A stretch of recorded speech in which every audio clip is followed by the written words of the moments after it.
এই গুনাহ মাফ হয় না। আল্লাহ বলেছেন ইন্নাল্লাহা ইয়াগফিরুয যুনুবা জামিআ, সকল গুনাহ আল্লাহ তাআলা মাফ করেন। আমাদের যাদের নাকের ডগা নিঃশ্বাস আছে, সুস্থ স্বাভাবিক আছে, আমরা যদি এখনো সিদ্ধান্ত পরিবর্তন করি যে আমি আল্লাহর নাফরমানি থেকে আল্লাহর গোলামির পথে আসবো, আল্লাহ সুখময় স্বাচ্ছন্দ্যময় জীবন দিবেন, উপভোগ্য একটা লাইফ দিবেন, আর পূর্বের সমস্ত গুনাহ আল্লাহ তাআলা মাফ করবেন।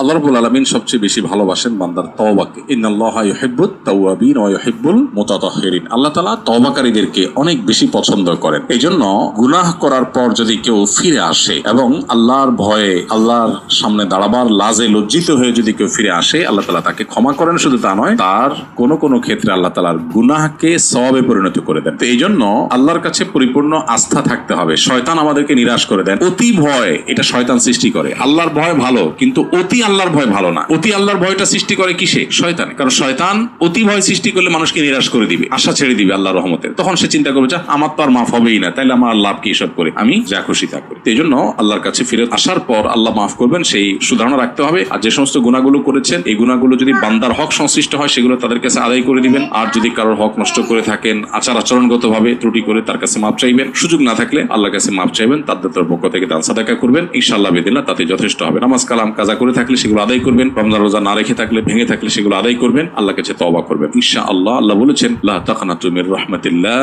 ইন্নাল্লাহা ইয়াগফিরুয যুনুবা জামিআ। তোমরা আল্লাহর রহমত থেকে নিরাশ হয়ো না, আল্লাহ সকল গুনাহ মাফ করবেন, সকল গুনাহ মাফ করবেন। অনেকে বলে শিরকের গুনাহ মাফ হয় না। ভুল কথা। কে বলেছে শিরকের গুনাহ মাফ হয় না? সৃষ্টি জগতে এমন কোন গুনাহ নাই যে গুনাহ মাফ হয় না। আল্লাহ বলেছেন ইন্নাল্লাহা ইয়াগফিরুয যুনুবা জামিআ, সকল গুনাহ আল্লাহ তাআলা মাফ করেন। হ্যাঁ, শিরকের গুনাহ মাফ হবে না তখন যদি কেউ শিরকের অপরাধ নিয়ে দুনিয়া থেকে যায়, তখন তার মাফ হবে না। কিন্তু দুনিয়াতে কেউ শিরক করেছে, এরপরে যদি আল্লাহর কাছে মাফ চায়, তওবা করে ফিরে আসে, আর শিরকের দিকে না যায়, অবশ্যই আল্লাহ তাআলা মাফ করবে। অর্থাৎ পৃথিবীতে এমন একটি গুনাহ নাই যেই গুনাহ ক্ষমার অযোগ্য।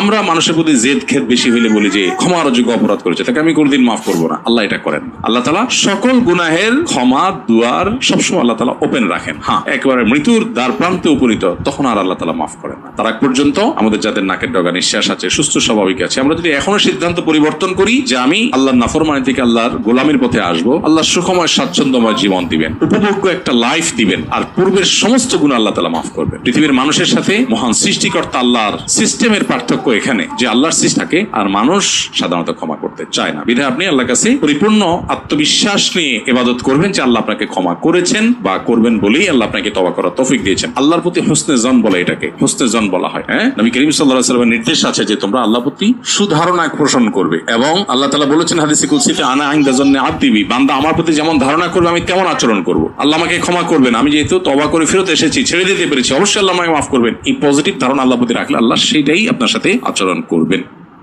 ক্যালকুলেশন কঠিন। পৃথিবীতে এমন একটি গুনাহ নাই যেই গুনাহ ক্ষমার অযোগ্য। বৃষ্টির সময় আমরা দোয়া করবো আল্লাহর কাছে। এই সময়গুলোতে দোয়া করলে দোয়া কবুল হয়। নবী আলাইহিস সালাম আমাদেরকে সেই সুসংবাদ দিয়ে গেছেন। বৃষ্টির সময় আমরা এই দুটি আমল করবো ইনশাআল্লাহ। বৃষ্টি হলে আল্লাহুম্মা সাইয়্যিবান নাফিআ, অতিবৃষ্টি হলে আল্লাহুম্মা হাওয়ালাইনা ওয়ালা আলাইনা। তৃতীয় আমল হলো বৃষ্টি যখন হয়, বৃষ্টির নিচে দোয়া কবুল হয়। আর দোয়া ও তাহতাল মাতর, বৃষ্টির নিচে দোয়া করলে দোয়া কবুল হয়। আপনি যে ঘরে আছেন, স্থাপনা আছেন, বাইরে আছেন, যেখানে আছেন, উপরে বৃষ্টি হচ্ছে, আপনি নিচে আছেন।